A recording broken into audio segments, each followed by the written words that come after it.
Good morning, BookTube. It's Sean again, and I thought I'd make another video. Today it's going to be on bibliographies, or a very brief, or I'm going to try to make it as brief as possible. The idea came up watching Jason's top 10 nonfiction books, or his top 10 nonfiction books at Byways and Bookland. Now, I also have an interest in bibliographies. I always have. I don't have many now. I only have a few. I used to have quite a few subject bibliographies as well as author bibliographies when I had a bookshop in Canada. And today, I've picked up piecemeal whatever I see cheap, if I find it in a charity shop or in the bargain section of a bookshop. But there's a few that I've specifically gone out and purchased. Now, as Jason was saying, that and I just said that there's subjects. There's specific subjects, any subject under the sun. Basically, there will be a bibliography of, whether printed or online. Somebody will have done it. It is a specialist subject for people that are, it's a specialist study to go to university to be a bibliographer. It's very detailed. I don't even pretend to know a tenth of what bibliographers do and how it's actually done. I do know that the results of it I do like. For a variety of reasons, and there's different levels of bibliography. I find, anyway, I'd categorize it that way. There's more checklist bibliographies where you do have just a listing of the author. For instance, if it's an author bibliography, of the title, and then when it was published, the year, the publisher, and not much more detail about it. And you get that with the Cambridge Bibliography of English Literature.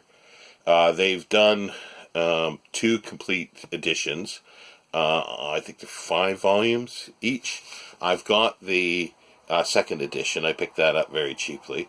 They have started doing a 3rd edition. It's expanded. They've only done 1 volume so far in 1999.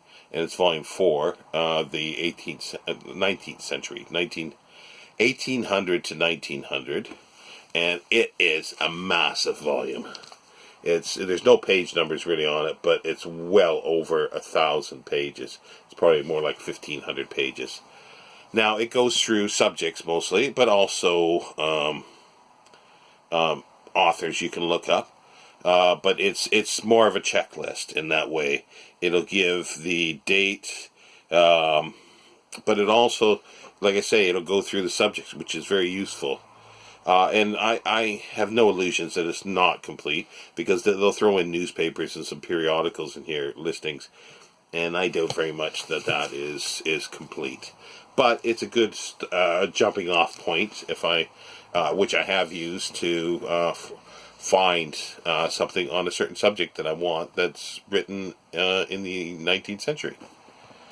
Now, another one that I bought specifically was George Orwell, because I have a huge interest in George Orwell. This one is more in depth. It will go through the subsequent editions. This was published by Oak Knoll Press in 1998. And as I say, it'll go through all the issues of the book. It'll give the first edition and all if there's points to it. For instance, if there was any spelling mistakes that got in, say, the first 50 of the print run, these are the types of things that can happen in printing. They'll stop the press, they'll correct it, and then they'll just continue on. So those first books, a lot of times, will be released, excuse me, and they are very sought after by collectors, because it gets closer and closer to the very first printed copy. It doesn't happen all the time, but in good bibliographies like this, it will note it, but it'll also note all the other editions. Like this one goes through, 1952, 24th of October.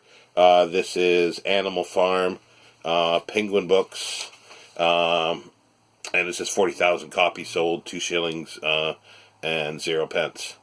And then 1955, there was another edition. It just goes, every year that they put out an edition. How many issues? 1968, 2 issues. And then, all the way up to 80s, 89. And it goes through every title like that. So you can see how popular, and at times when they do give the sales number, that's very interesting as well. Sometimes that's very difficult to get, and it is useful information though.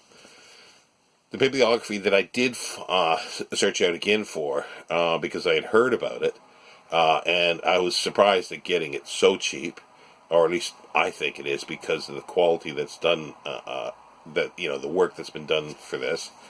It's a bibliography. It's 2 volumes. Bibliography of the writings in prose and verse of Algernon Charles Swinburne. And as I say, it's 2 volumes. And it originally was published privately in 1919. And then it was reprinted in 1996 by Dawson's of Pall Mall in London. Now, this one is particularly interesting because you can sit down and just open it anywhere and read a section, because it'll go occasionally poem by poem. If there's information in his diary or a letter that he said he's written a poem, that'll be added. Its first appearance will be added.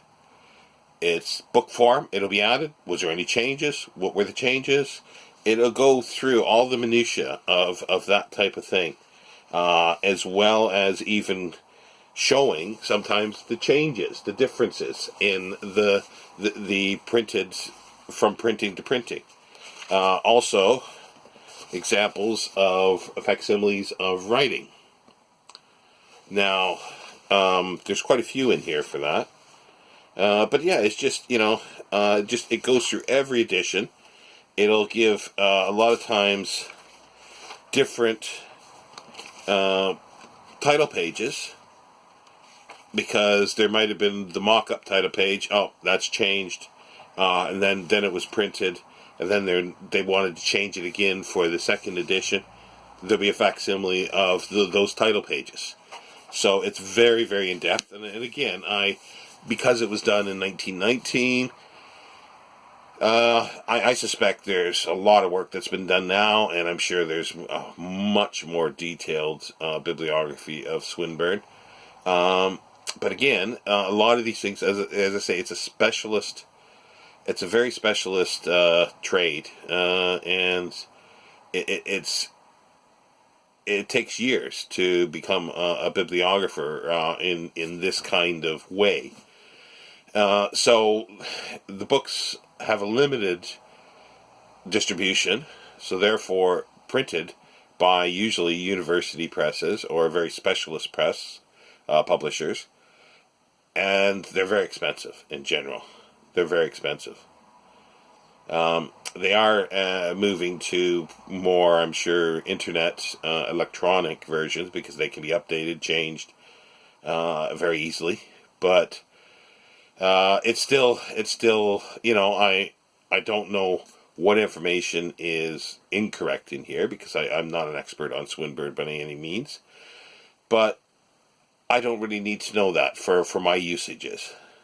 I just find it very interesting to go through.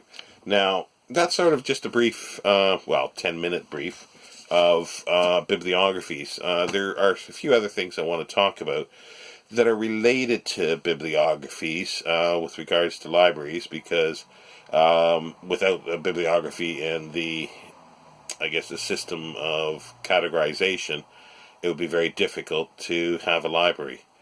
But anyway, that'll be for another video. Because I've got a few books of interest to discuss that. So if these are the types of things that I thought I would do on my channel. So here's, it was prompted, as I said, by Jason at Byways in Bookland, and I thought I'd just go with it and see what would happen. Thank you.